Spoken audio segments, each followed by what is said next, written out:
everybody, bass is done. Woo! Bass. All right, got bass done last week. Now we're on to guitars. Woo, guitars. I didn't record any bass because nobody cares about bass. I will say I did play a lead bass line in one song, which basically I turned up my distortion in the octave and played over a chorus. We'll see if it makes the cut, but just something texturally in there to see how it goes. All right, so now we're on to guitars. I am done with one song now on guitar, which is wonderful. Song I started with is a song called Bitter Ends, which I'll talk about a little bit here today. There's a couple reasons I started with that song. First reason is it's all basically my Princeton amp. It's very much a Strat through a Princeton song. There's also a Telly in there at one point as well. It's basically my Princeton mic'd up with the Lewitt mic, which is a MTP 440, which again is like a 57, just a little bit different top end on it. Sounds really good. So did that song first for a number of reasons. Again, first, it's all through my Princeton amp, so that's one reason to do it. Second, there's no keys, so I didn't have to worry about putting keys on it, so I could be completely done with one with just guitar and bass. Third reason is my daughter was out of the house for a couple hours, so I could turn the amp up really loud and play it. That's the fun of it. And then the fourth reason, which is kind of the biggest reason, is it's an album track. In today's world with Spotify, everything's a single. You know, you put a single out every month. Well, I'm putting an album out, and I kind of miss album tracks. And not that it's not a good song. I mean, I like it a lot. It was my favorite song to play with Scott when we did drum rehearsals, mostly because I could like go sing a little bit emo-y and just pound on guitar. It's a breakup song. You know, it's a good song, but I don't think it's a single. It's an album track. It's a song that like all the people who like the album, who don't want to like the singles, go, that's my favorite song. There's two songs that they're definitely album tracks of the album. This one and a song called Innocent Man, which is actually one of the guy's favorite songs. But I think it's more of an album track than anything else because, I mean, half the song is guitar solo. Like, nobody listens to that for a single, but like an album, that's great. And it's always good to start with, you know, the album track to do everything. So if you make mistakes or you learn stuff, you don't learn on the singles. You learn on the album tracks. But record it all went pretty well. I will say for the first hour, I was having some computer problems. So it's basically, you know, destroying my fingers playing everything, and it was freezing every 10 seconds. Once I figured it all out, I went and recorded it. It would have recorded a lot faster if I would have started without the computer problems. So my fingers get a little bit worn out at that point. But I finished it all. All came out well. I did record some other parts after this. I should have stopped after this song. I think I have one more usable thing, and then I have another hour of stuff I'm going to scrap because it's just terrible. So my fingers were dead. Let's talk about the song Bitter Ends. Bitter Ends is a breakup song. It's not a breakup song about me. There's a song in the last album called Falling to Ashes, which is a breakup song about me. This is a breakup song about someone else. But it's basically just a breakup song. It's got a couple of cool guitar figures I'll go over for you in a minute here to kind of show you how I wrote the song.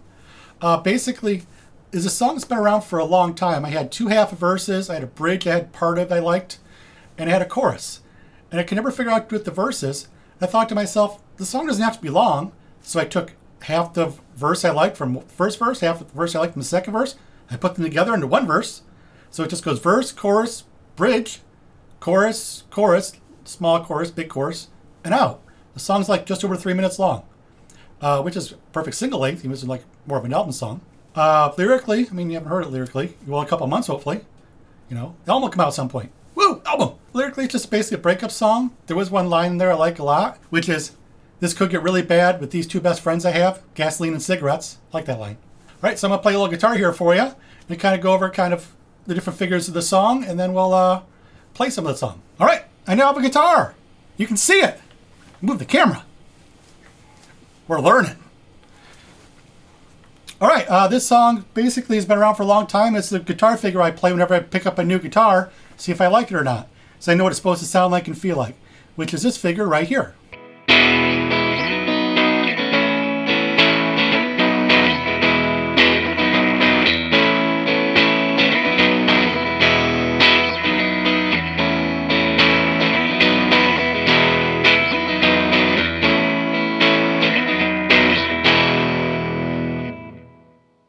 And all that is just moving E around the fretboard. Basically all it is E, B, and A. Then the chorus is a little bit, the chorus is nice. It's not just basically a circle. It kind of goes around throughout different chords through E and C minor and B and A, kind of different orders. So here's the chorus guitar part.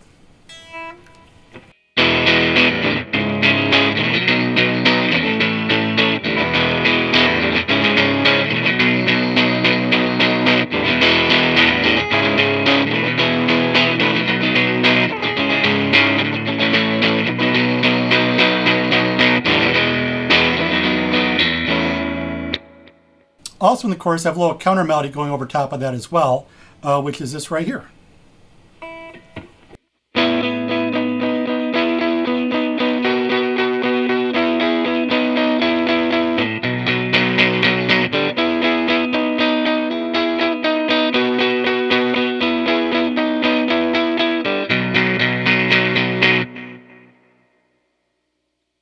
All right.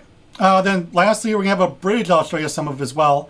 The bridge is really just kind of more of open chords again, kind of the E shape a little bit, just pounding out between C minor, B, and A, which is this right here.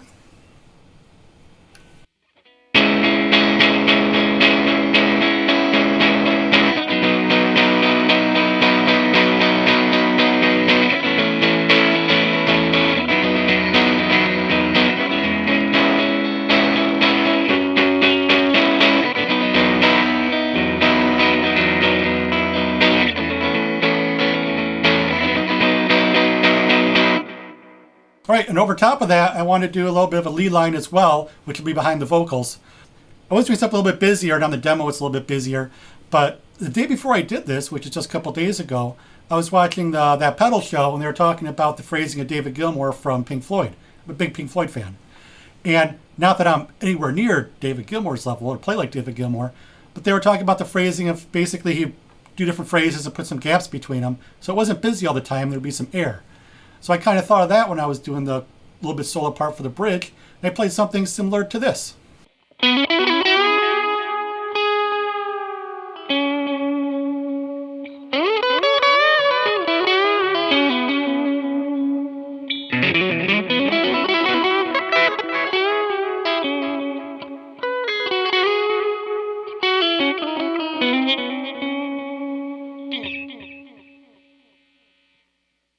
Now I have no idea what I actually played, but it was something similar to that.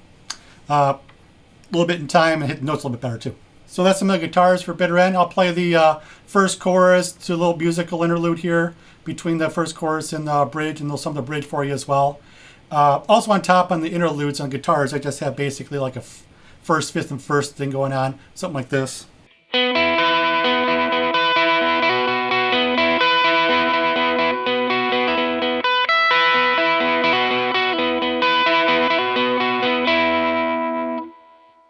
So here, also in the first chorus, Scott sent me something recently. They're talking to Mutt Lange, the producer, and Mutt Lange said, you know, it kind of propels the song a little better if you put the crashes at 2 sometimes.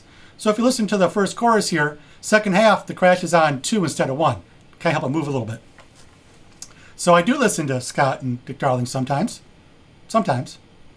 When I have a good idea, listen to them. So here's a little bit of the first chorus, the little musical interlude, and some of the bridge for the song Bitter Ends, which will be on tonight, which is coming out at some point.